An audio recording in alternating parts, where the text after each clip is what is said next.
حضرت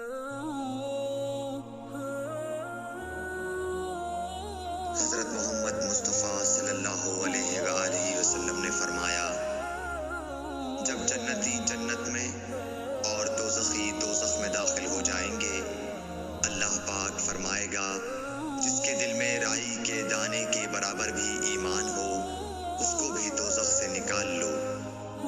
تب ایسے لوگ دوزخ سے نکال لیے جائیں گے اور وہ جل کر کوئلے کی طرح سیاہ ہو چکے ہوں گے، پھر زندگی کی نہر میں یا بارش کے پانی میں ڈالے جائیں گے۔ اس وقت وہ دانے کی طرح اگائیں گے، جس طرح ندی کے کنارے دانے اگاتے ہیں۔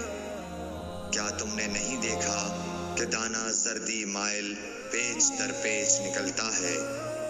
صحیح بخاری حدیث نمبر 22۔